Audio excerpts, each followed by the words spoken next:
সভাপতি সাহেব এবং উপস্থিত আছেন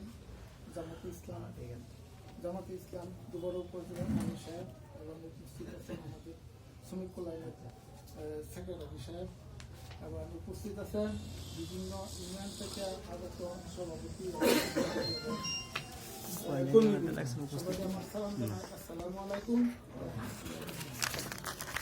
আমরা জামাতে ইসলামের যে আমরা নামদারি জামাতে ইসলামের যে রাজনীতি নিয়ে আসি, জামাতে ইসলামের যে কর্মী, আমরা জামাতে ইসলাম কেন করতেছি? জামাতে ইসলামের উদ্দেশ্যটা হচ্ছে কোরআনের আইন চালু করা আর ইসলামী শাসনতন্ত্র চালু করা।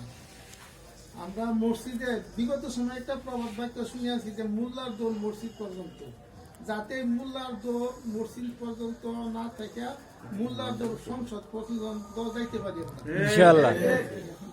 এই ইসলামী শাসনতন্ত্র চালু করা।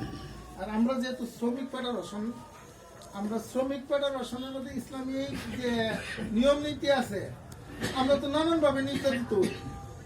আমরা যদি আজকে যারা শ্রমিক ক্ষেত লাগা ক্ষেত ধান রোপণ করে আরো এক ধরনের শ্রমিক, আমরা যদি এই যে প্রতি ঈদের মাঝে যে টাকাটা অনুদান আসে তাদের নেতা কর্মীরা বাদ করে নাকি আমরা পাই না।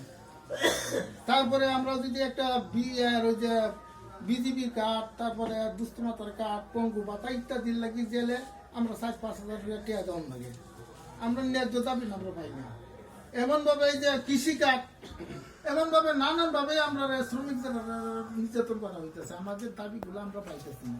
সুতরাং আমরা যদি একত্রভাবে থাকি, আমরা যদি এক সারিবদ্ধ হয়ে আমরা যদি আন্দোলনে নামি, তাহলে আমরা এই দাবি বাস্তবায়নের জন্য আমরা আন্দোলন করতেছি। আর আন্দোলনটা কিসের হইতেছে? ইসলামী দৃষ্টিতে, ইসলামী শাসন কায়েমের মাধ্যমে, কোরআনের আইনের মাধ্যমে।